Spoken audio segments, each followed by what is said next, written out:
Hello students, in this video we are going to derive the EMF equation of an alternator. Okay, actually this is important concept in unit 1, in unit number 5, but to understand the concepts in unit number 1, they are pitch factor and distribution factor. We need to have basic idea about EMF equation of an alternator. Okay, actually it can be also said that it is EMF equation of any AC machine. Okay, so let us derive the EMF equation of an alternator. Okay, so here you can see the components here. The parameters are pi is the useful flux per pole, Z equal to number of conductors per phase, F is the frequency of generated voltage, N is the number of turns per phase. Okay, so these are the parameters. So you know that EMF will be generated in a generator.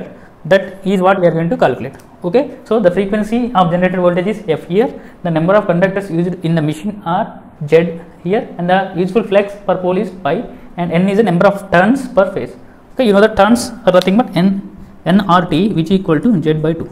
So there will be N turns here. Okay, or you can assume it as T also. Okay, so let us see how can we derive EMF equation of an alternator. So what is Faraday's law of electromagnetic induction? It says that whenever there is a rate of change of flux linkage, okay, whenever there is a rate of change of flux linkage, okay, with number of turns of conductor, there an EMF will be induced. Okay, whenever a rate of change of flux linkage happens in a conductor, that will cause EMF production. Okay, that is Faraday's law of electromagnetic induction here.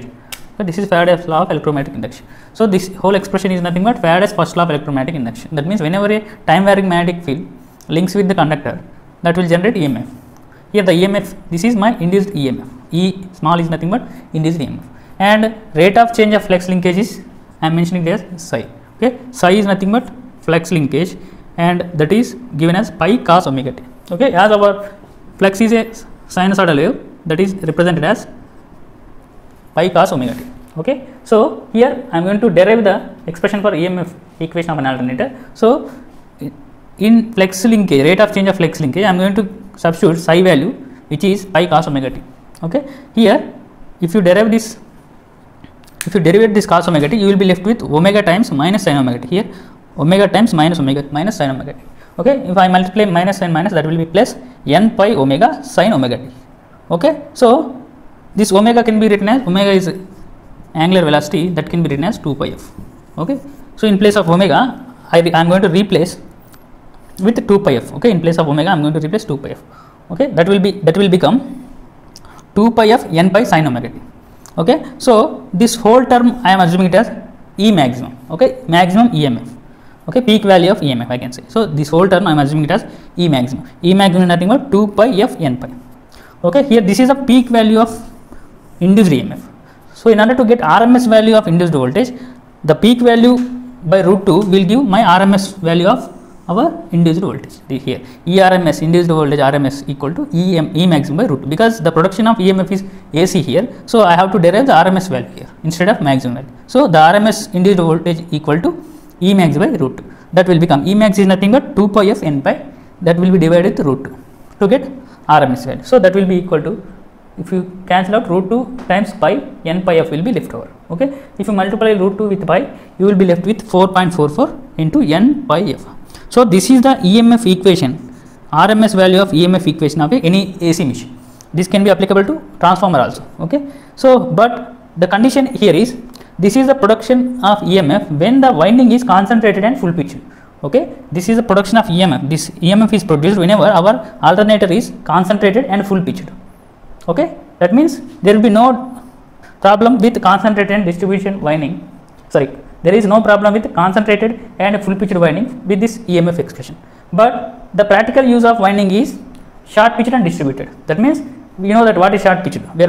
We are going to make the coil span less than the pole pitch, that will become short pitched winding. And you know the distributed winding, we are going to distribute the windings per phase per pole throughout the periphery of the stator. Okay, so if you do a practical winding, that means which is a short pitched and distributed winding, instead of concentrated and full pitched winding, you will have to multiply two factors, they are Kp and Kd. For short pitched winding, you have to multiply Kp factor, and for distributed winding, you have to multiply Kd factor. Okay, so here for concentrated and distributed, they are equal to 1. For concentrated and distributed, Kp and Kd values are 1. So if you multiply 1, there will be no difference. But in case of short pitched and distributed, the values of Kp and Kd are less than 1. The values of Kp, the value of Kp is less than 1 for short pitched winding, and Kd is less than for distributed winding. So you have to multiply some factor with the EMF expression for concentrated and full pitch winding to get short pitch and distributed winding. Okay, that means you can see that if Kp and Kd values are less than 1, you can see the EMF generation in concentrated and full pitch winding is more greater than EMF generation in short pitch and distributed winding. But there are its own advantage to short pitch and distribute the winding.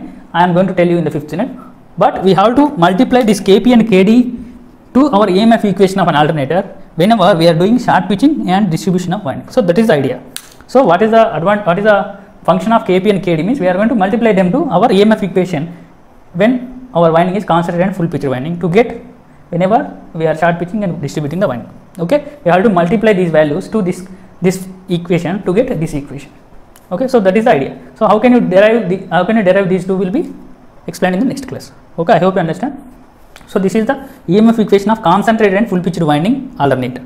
But in practical use, we short pitch and distribute the alternator winding. Okay, so this EMF equation is not sufficient if we short circuit and distribute the winding. So for that, we are going to multiply two factors Kp and Kd, which are pitch factor and distribution factor, to this expression to get the EMF equation of this winding. So they are Kp and Kd which are less than 1 for short pitch and full distributed winding. Okay, so we are going to derive. We will be deriving these two expressions in the next class. Okay, thank you.